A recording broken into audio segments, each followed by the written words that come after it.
Bueno, debido a las muchas dudas que tienen al respecto de la materia de legislación impositiva, decidí hacer un video para que les quede guardada la explicación al respecto. Lo primero que tienen que saber sobre legislación impositiva es que es una materia en la que vemos y tratamos cuáles son los impuestos. No vamos a trabajar sobre todos los impuestos porque son muchísimos, pero sí vamos a tratar de ver los impuestos más importantes o los más cotidianos. Para poder saber qué son los impuestos, lo primero que tenemos que saber es que el Estado, para poder solventar sus gastos, necesita obtener recursos, ¿no? Esto es lo que hace todos los años, el 1 de marzo, con la apertura de las sesiones, en el Congreso, en donde forman un presupuesto, arman un presupuesto y se lo comunican a la población a través de la sesión ordinaria en el Congreso, ¿no? ¿Qué es el presupuesto? Justamente es ver cuáles son los gastos que voy a tener a futuro y con qué recursos voy a solventar esos gastos. El Estado tiene dos formas de obtener recursos, que una es a través de los impuestos y la otra es con los bienes que posee el Estado, ya sean las tierras o las empresas o las fábricas del Estado. Ahora bien, para poder el Estado crear un impuesto, que obviamente lo necesita para obtener recursos, ¿no? Para juntar dinero. ¿Para qué? Para cumplir el objetivo del Estado, que es mantener la educación pública, la salud pública, la seguridad y demás. Ahora entonces, bueno, para poder el Estado crear un impuesto, sí o sí tiene que cumplir con 3 reglas, con 3 principios. Nosotros los conocemos como principios. El principio de legalidad, que dice que solamente el Congreso va a establecer estos impuestos, estas contribuciones, a través de una ley. Para que se cree un impuesto tiene que haber un proyecto de ley que va a ser enviado al Congreso, tiene que ser votado y tiene que ser votado por mayoría en el Congreso. Una vez que pasa a la Cámara de Diputados y es votado en la Cámara de Diputados, si es aprobado, va a la Cámara de Senadores y si la Cámara de Senadores lo aprueba, recién ahí pasa a ser una ley y van a poder empezar a cobrarnos ese impuesto. Es por este motivo que el Estado no podría el día de mañana crear un impuesto por su propia cuenta. Después tiene que cumplir con el principio de igualdad, que es que los impuestos deben ser similares en condiciones iguales o en condiciones similares. ¿Esto qué quiere decir? Que todas las personas que tenemos la misma o el mismo poder adquisitivo vamos a pagar los mismos impuestos. Es por eso que tal vez nosotros no pagamos impuestos a los bienes personales porque no tenemos bienes como para pagar ese tipo de impuesto. Y después, por último, tiene que cumplir con el principio de equidad, que esto lo que quiere decir es que ningún impuesto puede dejar de lado la capacidad contributiva de los integrantes de la comunidad. ¿Qué quiere decir? Quiere decir que si yo gano un sueldo de, no sé, 50.000 pesos, el Estado no me puede cobrar 40.000 de impuestos, porque estaría dejando de lado mi capacidad contributiva, o sea, es la capacidad que yo tengo de contribuir con el Estado. No puedo contribuir con 40 si mi sueldo es de 50 porque me quedan 10.000 pesos para vivir y todos sabemos que con 10.000 pesos no vivimos. Y es por eso que existe este principio. Entonces, estos son los 3 principios que debe sí o sí cumplir el Estado para poder crear un impuesto. Después les dividí estos impuestos. Nosotros, por lo general, mal conocemos a los impuestos, tomamos a los impuestos como cualquier cosa que pagamos y no es así. Los impuestos van a ser solamente aquellos tributos exigidos por el Estado por el simple hecho de que están creados a través de una ley. Digamos, traducimos, es la plata que nos pide el Estado que le paguemos porque la ley lo exige. No obtenemos nada a cambio, no nos dan nada a cambio, no nos prestan ningún servicio ni nada por el estilo. Ustedes piensen, por ejemplo, en el IVA. Nosotros pagamos en cada producto que compramos un 21% de IVA. El Estado no nos da nada a cambio por pagar ese 21% de IVA. Si no existiera el IVA, la yerba saldría un 21% menos, el azúcar saldría un 21% menos. Ahí está el asunto. Pero existe una ley que le permite al Estado cobrar un 21% del valor del producto, de cada producto y servicio, por el IVA. Entonces estamos obligados a pagarla. Después tenemos lo que conocemos como tasas. En las tasas, que suelen ser cobradas de manera municipal o provincial, ya hay un hecho que genera que yo tenga que pagar esa tasa. Ese hecho puede ser un hecho que me afecte a mí directamente como no. Si ustedes se ponen a pensar en la tasa de alumbrado, barrido y limpieza, que es el ejemplo más fácil, nosotros la pagamos, ¿sí?, de manera municipal, pagamos la tasa de alumbrado, barrido y limpieza, y el beneficio que obtenemos no es directo hacia nosotros, porque no quiere decir que nos van a barrer nuestra calle ni que nos van a iluminar nuestra calle, pero sí quiere decir que dentro del municipio de Florencio Varela va a haber luminarias y van a haber calles limpias en algunos sectores. No quiere decir que en todos. Otro ejemplo son las tasas judiciales. Muchas veces nosotros tenemos que pagar tasas judiciales en algún momento de nuestras vidas por algún hecho, y el beneficio tampoco es súper directo. Digamos, tenemos que hacer algún trámite y a veces nos exigen pagar una tasa judicial o administrativa y no estamos teniendo un beneficio porque en realidad tampoco es que nosotros queríamos o necesitábamos hacer ese trámite, sino que nos lo exigen, como podría ser sacar un pasaporte, ¿sí? ¿Se entiende? Yo voy, saco el pasaporte, yo lo necesito el pasaporte y me cobran una tasa administrativa por hacer ese trámite, ¿no?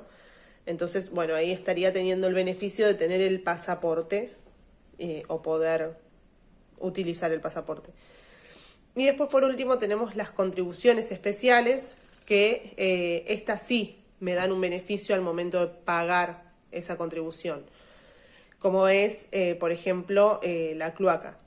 Yo cuando solicito la cloaca para mi domicilio, me exigen que pague una contribución especial, pero a cambio de eso, automáticamente me dan el beneficio de poder contar con la cloaca.